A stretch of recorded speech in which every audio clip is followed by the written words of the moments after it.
This is Practical Pivots, the podcast for startup leaders, founders, and investors asking, what do we do next? Join me for sharp conversations with an eclectic ensemble of experts to guide companies to disrupt the undisruptible, turn setbacks into scale-ups, and transform plateaus into pivots.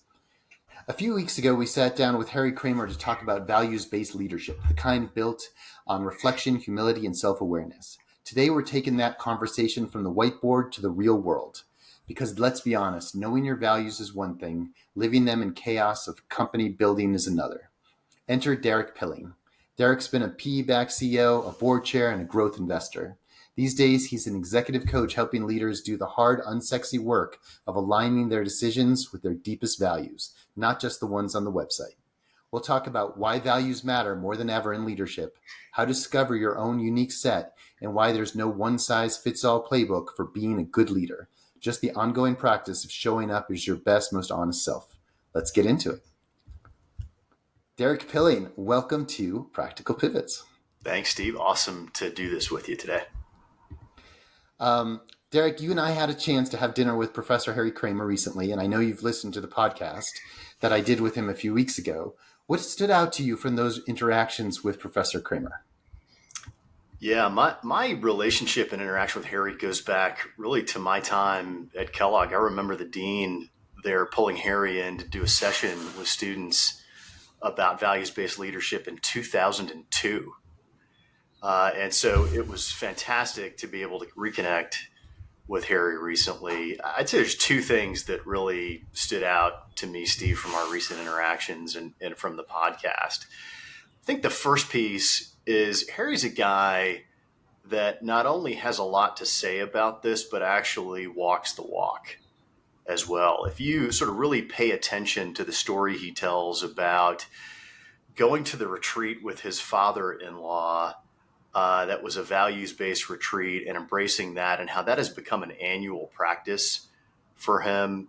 This sort of notion of values-based leadership is something that he embodies. And I think there's a really important signal in that. This is not something to be taken lightly. This has to become a part of the essence of your being. And this is something that Harry obviously does through action, and setting a great example for all of us in that way. I think the second thing that just really stood out to me is his four pillars of self-reflection, balanced perspective, true self-confidence, and genuine humility. And all four of those harken back to universal virtues that have been known both by ancient philosophers, whether it's Buddhists or Stoics or Aristotelian philosophy, but are also really recognized by the science of positive psychology today in terms of what it means to live a flourishing, productive life. And those virtues are things like wisdom, justice, courage, temperance, humanity, and transcendence. And Harry's four pillars align really, really effectively with those universally constant anchor tenets of virtues. And so those are the things that stood out for me in interacting with Harry recently. So our focus on this podcast is to cover all of the key elements of growing companies in general, but particularly startups. And a key element of startups is always having way more to do than you have resources. And deep values work would be one more thing to do on the plate. Do you prioritize values work differently for startup leaders, especially at the early stages who are living on the edge and the hierarchy of needs feels like finding food and not getting killed by tigers? No, I don't prioritize it differently. And what I mean by that is the practice of aligning your actions with your values has to be something that you do every day as a human, not just as a leader inside of an organization. And the essence of that is really three things. You can't live a truly flourishing life unless you are actualizing what you value. It's just not possible. You can chase a lot of goal-based external sources of happiness, which the science would tell you is really more of a hedonic form of happiness, a fleeting sense of happiness. But you can't ever get to a flourishing, enduring sense of happiness which philosophers and scientists refer to as eudaimonia. That notion of getting to a more enduring sense of happiness is really, really critical from a leadership perspective. Think about it this way. You're asking people in your organization to pursue really ambitious goals. How can you do that effectively if you haven't figured out how to master yourself first? And so the practice of values is an element of mastery of the self to make sure that the way you're acting is aligned with what you believe and what you value. I don't think one can be a good leader without doing this effectively. In fact, people who are led by people that aren't authentic in their values and in integrity with their values see through that. We've all had leaders that aren't in integrity with their values. They're not effective leaders. And so you want to lead a startup, you want to lead a $500 million company, it doesn't matter. If you want to be an effective leader, you've got to be in integrity with your values. Your team will see it if you are not. And oh, by the way, the great news is that leaders who are in integrity with their values have a really powerful ripple effect on everybody else in their organization. They lift people up. They cause the people around them to be more in harmony with their own values, and they cause those people to be more productive and effective in their work as well. So there's massive utility in the application of values and aligning action with values in the workplace and certainly in startup businesses as well. Good. Tell us how, let's see, I think of going two directions here. I'm going to go with, all right, you're giving a pitch. I'm very active in startup land, as are you. And you've got founders who are basically living in pure frenzy as they try to live from day to day. What does your sales pitch sound like to them? And I'm not saying sales pitch. What does your messaging sound like to them as to why they should prioritize or where they should fit this in their schedule of needs, and how do you make that work? Yeah, I mean, I think the simple essence of that, Steve, is it is really easy as a startup executive to set aside the things that are going to nurture yourself. And I'm talking broadly about practices of well-being that support people in being resilient, support people in bringing a positive affect to their work. And what we do in startup mode is we sacrifice a lot. We start to get accustomed to the idea that tending to our well-being, a huge pillar of which is aligning our action with our values, is a luxury that we can't afford. It's not a priority. I've got too much to do with the business. We're really good at rationalizing the sacrifice that we're making. I think the change in mindset here that's required is to understand that these practices, including the work to align action with values, aren't a luxury. They're a business requirement. You want to be effective as a leader in your organization? This is something you have to do. If you don't, your team is going to see you as inauthentic and ineffective. So it's a business requirement, Steve. And the good news is it has a lot of positive impact on the organizations that well-being leaders and leaders who are aligning their action with values can foster. This seems like a great time to ask you for some examples from your experiences along the way. Sure. Maybe of ones that have gone horribly wrongly. This is what could happen to you, and maybe some of the positive ones of how things turned out better when there was risk. Yeah, there's no shortage of examples that I've seen in my experience on this, Steve. And I think what you see most often is it's really challenging to be a startup leader, a leader in a private equity or venture-backed business. You're always contending with new things, but you know this when you see it.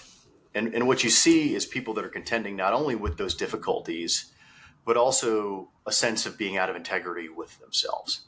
And that reveals itself in feelings of imposter syndrome, inauthenticity, overwhelm, And those are things that can be overcome when somebody is actively cultivating and practicing their values in their day-to-day work. Okay. What you get when you get a leader who's actually applying these, and I'll give you a great example. One of my coaching clients has some remarkable character strengths. Two of his top ones are bravery and honesty, and those are really, really wonderful character strengths for an executive leader inside one of these businesses because they speak to authenticity of that leader. But he was over practicing these values. So this isn't just about practicing your values, it's about practicing your values optimally. And in the way that he was over practicing these values, he was bringing truths to his team that were causing his team to not find their own autonomy in their work. And obviously, autonomy in these kinds of environments is critically important. If you're going to hold people accountable, you've got to give them autonomy.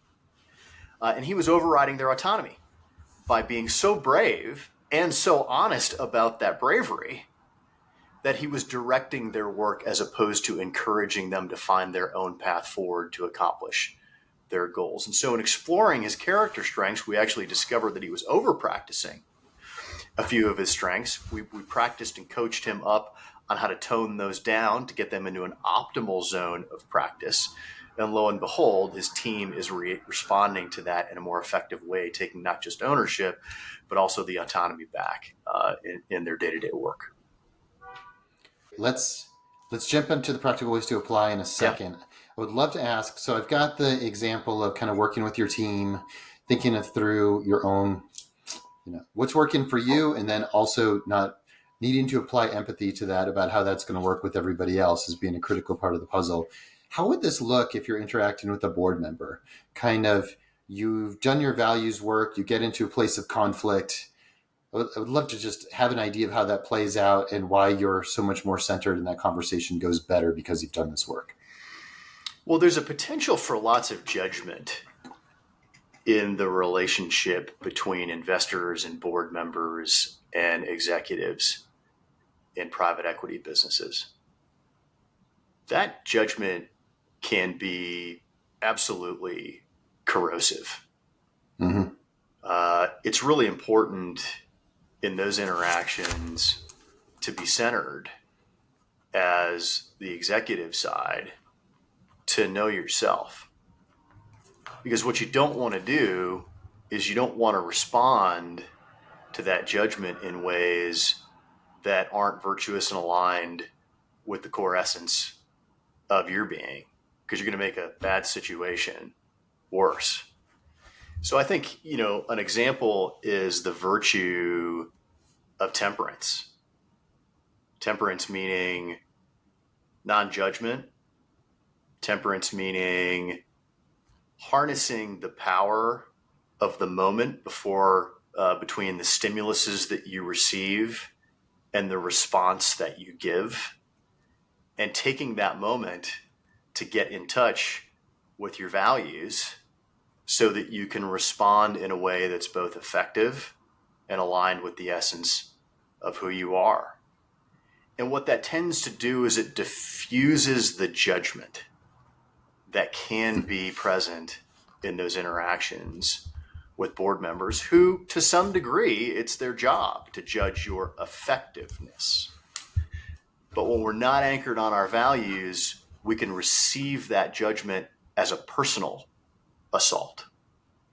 Completely. Knowing your values and how you show up in every moment, even in moments when your performance is being evaluated, is really critical and gets you out of that cycle of judgment and responding in ways that are ineffective and erratic. Yes, that's excellent. I really relate to that. I think one of the most important things that my executive coach at the time taught me when I was working with my first board, and I was a member of the board, was to remember when you go into the board meeting, you're actually a member of the board first. You're not the CEO who's being evaluated. And it has an interesting meditative approach of observing from the outside of, is this really what we should do? And maybe you're right, that isn't what we should do. But It felt so much like communications classes, like therapy, like executive coaching, to take that step back and to be viewing it from the outside. And holy, it was so hard to get to that point. I love the theory of it. Okay, now that we've gotten there, now tell me how we get there through the tools and practices that you use to guide executives to reach this holy land. Yeah. So one of the challenges with values is we don't typically have the language to be able to get in touch with our own values and express them in an effective way. It's just a hard topic to approach. All the reflection in the world could leave you wandering on this. The good news is the science reflects that really where values matter is, again, in the paradigm of action. The choices that you make, the decisions that you take, the actions that you express, and the words that you say. And so how do you approach that? Well, there are assessments out there. A great example of one is called the Values in Action Character Strengths Assessment, that help us to approach our values from the perspective of the way that we actually interact with the world. And this is important from two perspectives, because ultimately we are our actions, Steve. We are not our outcomes. We are not what other people think about us. We are not anything external to us. We are how we show up through our actions. And oh, by the way, that's how people experience us. So by definition, that's who we are to other people. So they can't experience what's going on inside our head. All right. So VIA, or Values in Action Character Strengths Assessment, helps us through a series of questions, about a 15 or 20-minute survey, to actually understand how our values are translating into the actions that we express into the world. And it presents a list of 24 different values, all of which are character strengths that we have within us. Helps us understand our top character strengths, our signature strengths, if you will, the top 5. Those that are our middle strengths, and then, the bottom 5, the lesser strengths that are still strengths we have within us, but are things that we're maybe less practiced at applying. And what this does is it not only gives us the words, but it gives us the context. How is that value showing up in the way that we interact with other people? How would other people describe us as a consequence of us expressing that value actively through our action? And so it's a great tool that helps people approach this, find the language, and find a deeper appreciation and understanding of how they're showing up in day-to-day life. What type of executives find you, and who's seeking you out, and how do you find these clients? Kind of what's your ICP? Yeah, it's no surprise, right? These are high achievers by nature.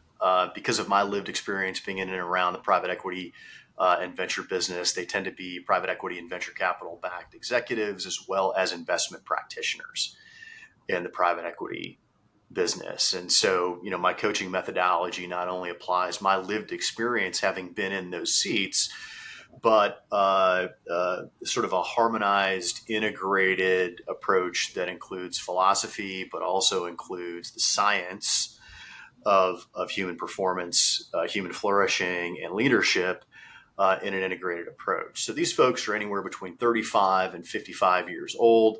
They're in that middle period of life where they're contending with all of the pressures of life. They're high achievers. They've got this ambitious objectives ahead of them, but they're beginning to reckon, I would say, with questions of meaning. What's it all about? What's my place in the world? I'm starting to experience feelings of imposter syndrome and incompleteness and being out of harmony and being out of integrity with my virtues and my values.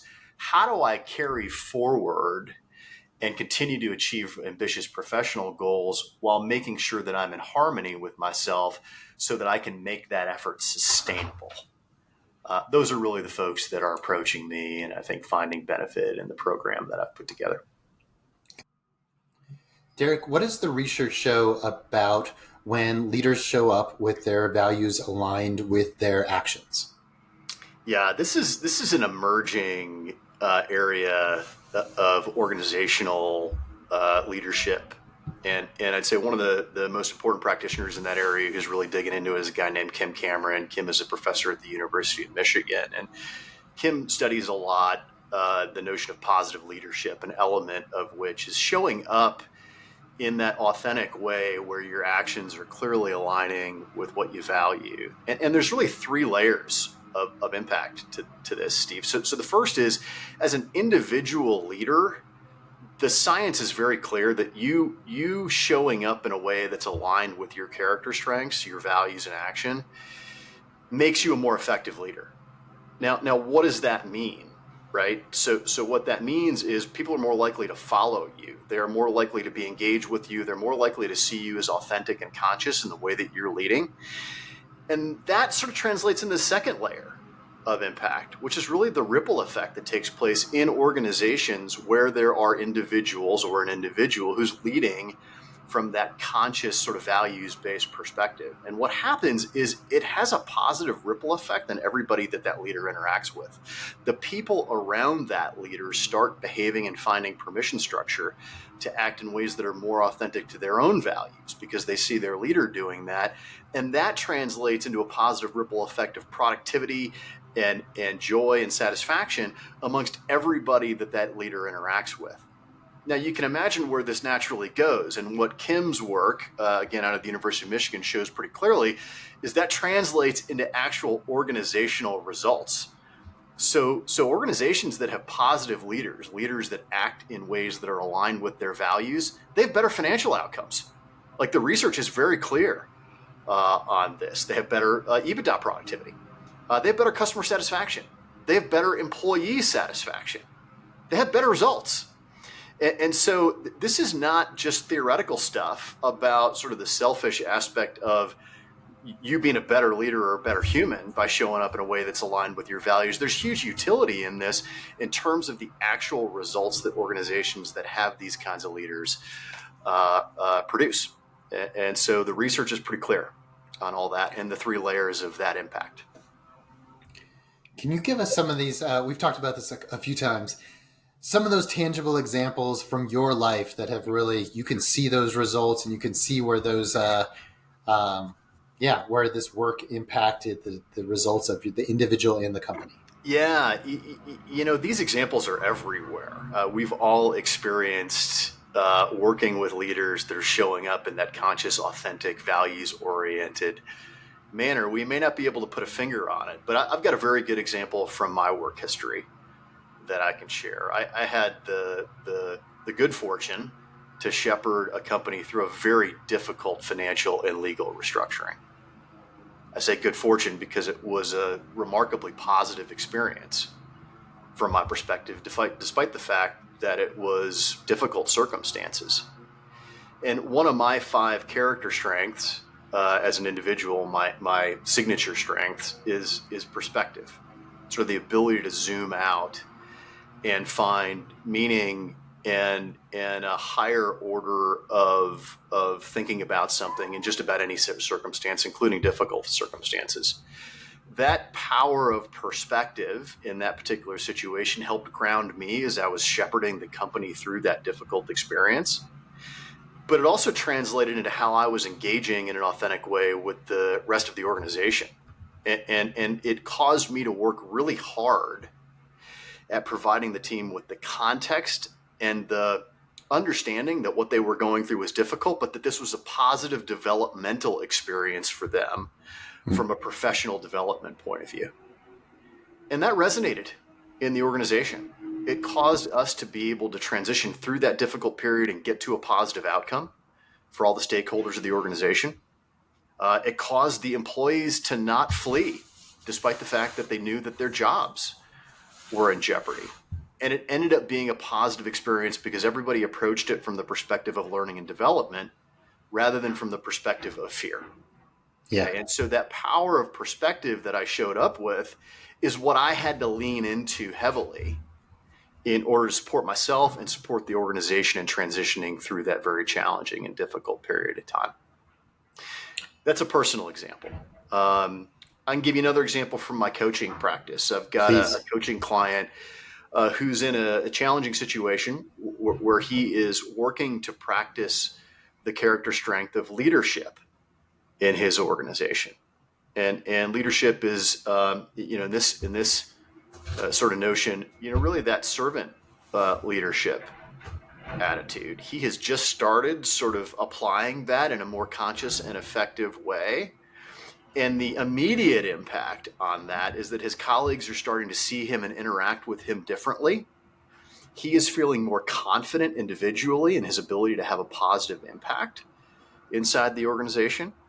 And he's taking on some projects that normally he might have shied away from and leading the company to address those issues in a more proactive and effective way, having an immediate impact, in this case, on customer satisfaction and some other characteristics of the business's results. And so, like, the conscious practice of sort of leading others in a forward, progressive kind of way is now translating not into only his personal experience of work, but how his colleagues are experiencing him and the results that the organization is producing. It's those three layers to the cake. And these examples are everywhere, Steve. You can find them, if you're looking for them, but they all tie back to that notion of consciously practicing character strengths, which are your values and actions in your day-to-day work, and showing up with those in their full glory, if you will.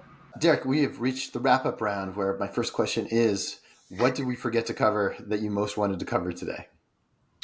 Oh, boy. Well, I think that the biggest thing there to cover, Steve, that we haven't really touched on yet is the idea that practicing values in your day-to-day life and in your work life is not it's not a philosophical pursuit.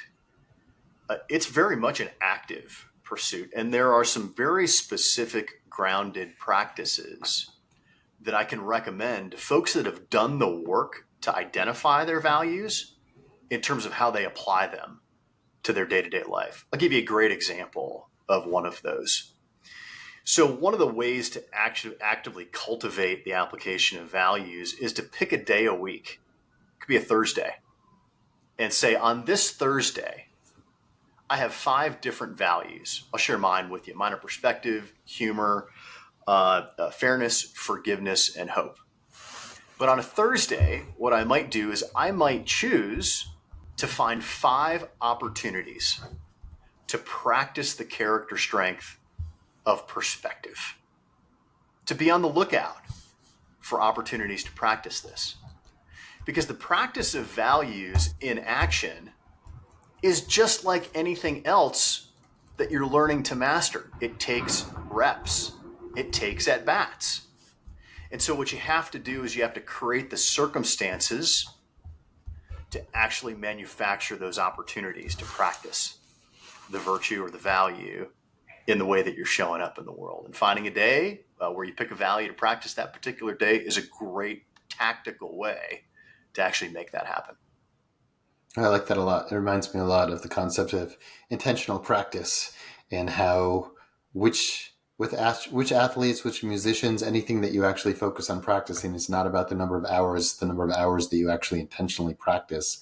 And you set up your goal before you go into that session. It starts with consciousness. Working on one thing. It starts with consciousness and then getting reps. And if you do that, then those values become more embodied in you because you're actually showing up with them in an intentional, conscious way by practicing them actively.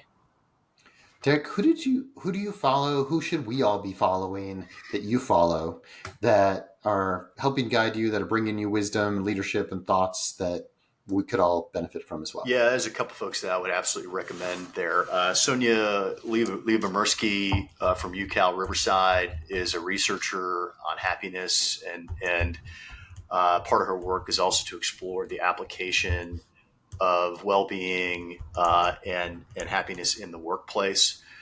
I would follow a guy named Arthur Brooks, who is a professor at Harvard University.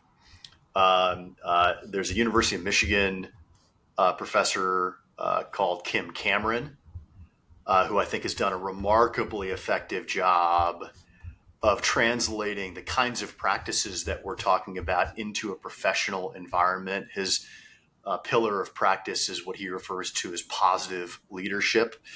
It's a play off of positive psychology, which is really the study of flourishing and happiness and how we can cultivate that actively in our life. And then I would follow Martin Seligman as well. Martin is sort of the father of the science of positive psychology and happiness, big proponent of some of these practices that we're talking about today. Derek, thank you so much for your time. Thanks so much for sharing your wisdom, and thanks for being on Practical Pivots. Awesome to be with you, Steve. Thanks.